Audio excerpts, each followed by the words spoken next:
Salut à tous, sur une vidéo concernant les tirages au sort des phases de groupe de la Coupe du Monde 2022.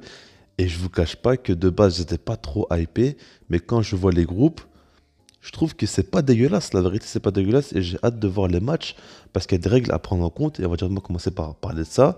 En gros, ce qu'il faut savoir, c'est que les matchs durant la phase de groupe, il y aura que des victoires. Il n'y aura pas de match nul.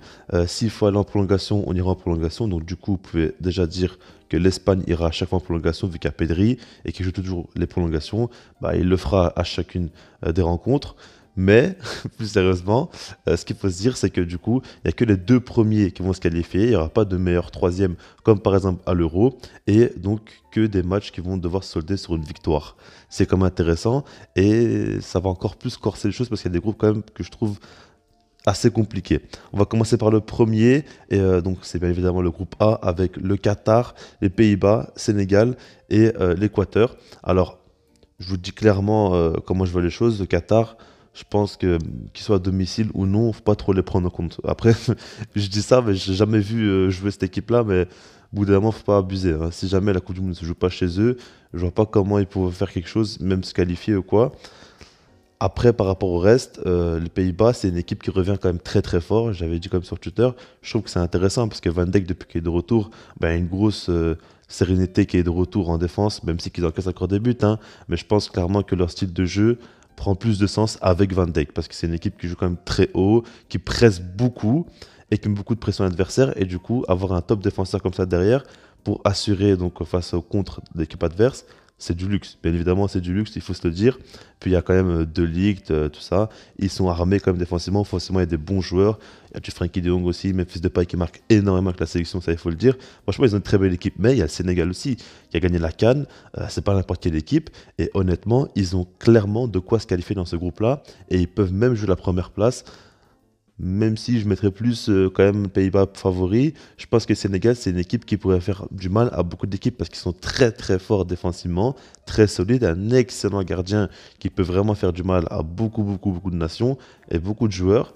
Donc moi je les vois quand même très bien. Le Sénégal, cette Coupe du Monde-là, je pense qu'ils peuvent faire une petite surprise. Je dis pas la gagner la Coupe du Monde, mais en tout cas aller faire un beau parcours. Entrer dans ce groupe-là, je les vois clairement se qualifier. Et si je dois mouiller dès aujourd'hui, je mettrais quand même les Pays-Bas et Sénégal. Parce qu'Équateur et Qatar, je suis désolé, mais pour moi c'est quand même en dessous. Ensuite, le groupe B, on a l'Angleterre, États-Unis, Iran, et puis on ne sait pas encore c'est qui quatrième. Ça va se jouer entre le Pays de Galles, l'Ukraine ou l'Écosse. Alors là, clairement, l'Angleterre, on va pas se cacher, ils ont quand même de la chance, hein. Ils sont pas tombés sur de grosses nations, ça va plutôt bien pour eux. États-Unis, c'est une équipe quand même intéressante qui monte en puissance, mais il y a pas mal de très jeunes joueurs. Ils ont une génération qui doit encore prendre de l'expérience et mûrir tout simplement, et même plus jouer ensemble pour mieux se connaître. Donc du coup, je les mets pas du tout dans les grandes nations actuellement pour cette Coupe du Monde-là. Après, l'Iran, c'est quand même une nation qui pose beaucoup de problèmes dans les grandes compétitions. On le sait très bien. Pensez par exemple au Portugal qui avait fait match nul face à eux. C'est une équipe qui défensivement est très très bonne. Ils jouent très bas, bloc resserré et ils donnent tout sur le terrain. On sait très bien comment ils sont l'Iran et ils sont vraiment chiants à jouer. Donc c'est toujours compliqué de jouer contre eux.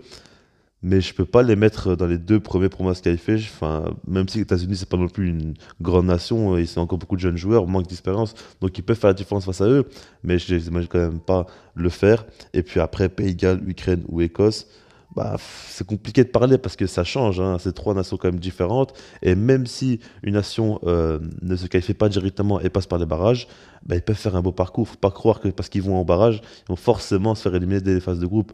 Pas du tout. Regardez par exemple le Portugal, ils sont passés donc grâce au barrage, mais je pense clairement qu'ils peuvent embêter c'est pas mal de nations, même si collectivement c'est pas la folie. Mais bref, dans ce groupe-là, je mettrais quand même l'Angleterre et en deuxième les États-Unis, mais je suis vraiment pas sûr des États-Unis parce que comme je l'ai dit, il y a beaucoup trop de jeunesse dans ce groupe-là, donc faudra voir. Le groupe C, Argentine, Mexique, Pologne, Arabie Saoudite. Donc là, il y a clairement le duel Messi-Lewandowski qui va arriver. Et ça, c'est quand même magnifique. Messi qui joue la dernière Coupe du Monde, l'Argentine qui monte vraiment en puissance. Je le mets clairement favori dans ce groupe-là. Ils sont quand même sur une série, si je ne me trompe pas, de 30 matchs sans défaite. Ils sont vraiment dans une très bonne dynamique. La dernière fois qu'une nation a une si bonne dynamique, la grande compétition majeure qui est arrivée, c'était l'Euro. Et à ce moment-là, c'était l'Italie qui avait cette série-là. Et ils ont réussi à gagner la compétition. Donc ouais, je suis allé un peu loin, mais l'Argentine, en tout cas, je dis pas qu'on gagne la Coupe du Monde, mais je les sens quand même très bien collectivement, quelque chose qui se passe chez eux, ça va quand même très très bien, c'est de plus en plus solide défensivement, et offensivement, ben, Messi en sélection, c'est pas le même qu'avec le PSG, ça il faut pas l'oublier. Du coup, je les mets favoris. Après, le Mexique, c'est comme une belle équipe, même si ils sont moins en bonne forme qu'avant. Puis la Pologne, ça reste quand même une équipe difficile à jouer, avec Lewandowski notamment en attaque, Zilinski au milieu de terrain, Szczęsny au goal. Ils ont quand même de très très bons joueurs, une colonne vertébrale assez intéressante. Et du coup, moi, je les mettrais possiblement deuxième. Mais avec le Mexique, c'est quand même chaud. L'Arabie Saoudite, c'est clairement en dessous. Mais Pologne, Mexique, c'est quand même chaud, j'ai du mal. Dites-moi dans les commentaires parce que moi, vraiment, j'ai du mal. Après le groupe D, la France comme l'Angleterre, pour moi, ils ont été assez chanceux. Ils sont tombés sur le Danemark, Tunisie, et puis ce sera soit l'Émirat Arabes Unis, si je ne me trompe pas, Pérou ou Australie. Alors là, c'est intéressant parce que Danemark, c'est une équipe qui monte vraiment en puissance. Ils ont fait un très très bel euro. Ils ont été donc plus loin que la France, par exemple. Mais ça ne veut pas dire forcément qu'ils sont meilleurs actuellement. Je pense quand même qu'ils ont un style de jeu qui marche très très bien. Et ils font partie du cercle fermé des nations qui ont vraiment leur identité et leur style de jeu propre à eux. Et ça, c'est très très fort. Et il faut le prendre en compte parce que collectivement, ils sont largement plus forts que l'équipe de France. Et ça peut pallier au déficit au niveau des individualités.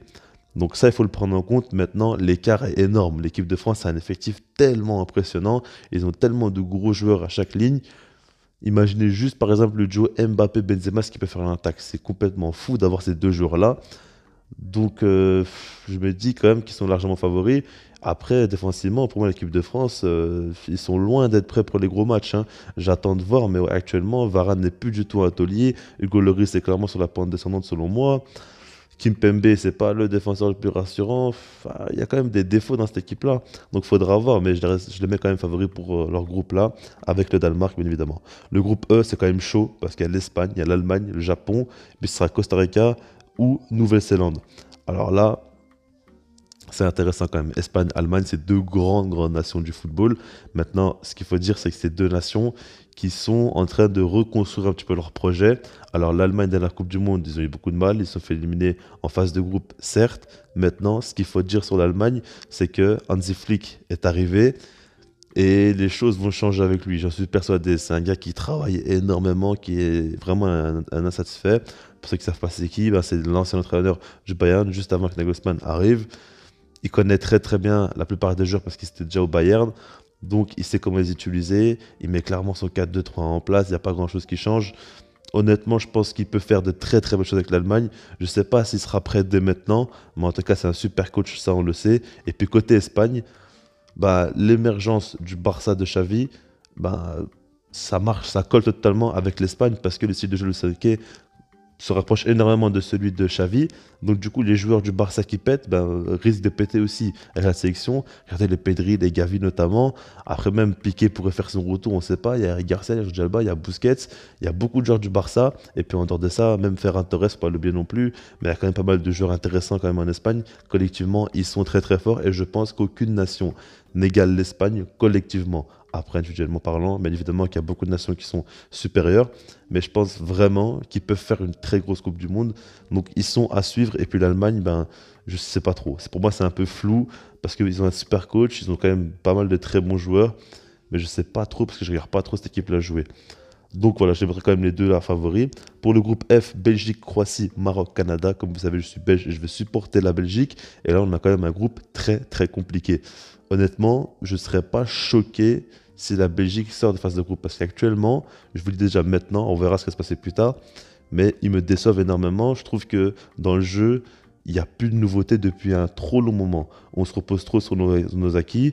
Défensivement, c'est de moins en moins bon. Dire que c'était un de nos défauts, ça s'empire limite avec le temps.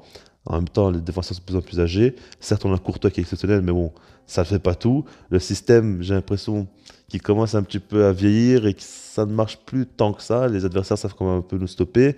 Offensivement aussi, Eden Hazard, bah, il ne joue plus tout simplement, donc c'est compliqué, il n'a pas de rythme. Après, il y a De Bruyne et Lukaku. Lukaku aussi en club, c'est pas la folie. On est vraiment dans une période où pour moi, la Belgique perd énormément de ses qualités. L'Euro, c'était pour moi l'une des dernières chances pour performer. Là, la Coupe du Monde va être très très compliquée. Moi, je vois vraiment pas la Belgique faire une grosse Coupe du Monde et je ne les mets pas dans les grands favoris. Donc, on verra bien. En tout cas, dans ce groupe-là, bah, j'ose espérer quand même qu'ils vont se qualifier parce que le groupe se connaît très très bien. Ils commencent vraiment à avoir beaucoup d'expérience à l'heure actuelle, les Belges. Donc du coup, je les mets quand même favoris de ce groupe-là. Mais après, la Croatie, ça joue. Le Maroc, ça va se donner à 2000%, c'est très bien. Et Canada, ça fait 30 ans qu'ils avaient plus fait de Coupe du Monde. Et c'est vraiment à 30 ans. Donc, du coup, on se doute bien qu'ils vont tout donner. Ils ont une génération quand même assez intéressante. Mais bon, pour moi, il manque beaucoup trop d'expérience. Donc, je ne les mets pas du tout dans les deux favoris. Entre Croatie et Maroc, j'ai du mal. Franchement, j'ai du mal. Parce que la Croatie, c'est une équipe qui a de plus en plus de difficultés. Et leur cadre commence vraiment à vieillir. Mais je pense qu'avec l'expérience, ils vont quand même passer parce que le Maroc en a quand même beaucoup moins. Le groupe G, on a donc un groupe très intéressant aussi parce qu'il y a le Brésil, la Suisse, la Serbie et le Cameroun. Et là, pour moi, c'est assez homogène. Clairement, le Brésil, ils ont un effectif exceptionnel et j'attends de voir parce que je sens que dans cette Coupe du Monde, on va revoir du Grand Brésil. Je ne sais pas pourquoi, mais je le sens. Ils ont tellement un effectif exceptionnel, des remplaçants de luxe que n'importe quelle sélection limite rêverait d'avoir en tant que titulaire qui peuvent pas nous décevoir, ils peuvent pas faire n'importe quoi. Et clairement, dans ce groupe-là, je les mets grands favoris.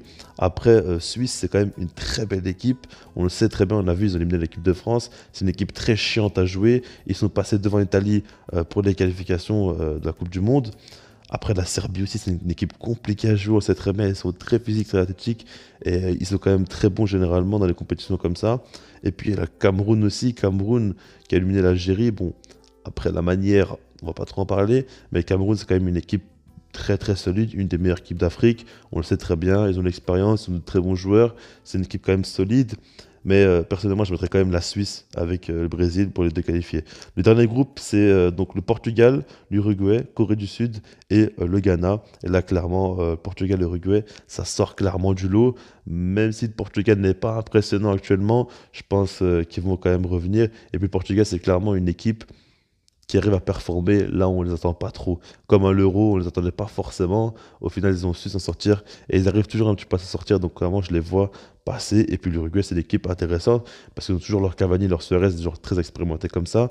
Mais ils ont une nouvelle génération qui arrive avec alors notamment avec Darwin Nunez. C'est intéressant et ils seront à suivre dans cette Coupe du Monde. Bon, je pense quand même que j'ai énormément parlé. Dites-moi comment ça s'en pensait par rapport au groupe et tout ça. Et puis sinon, moi je vous dis peace.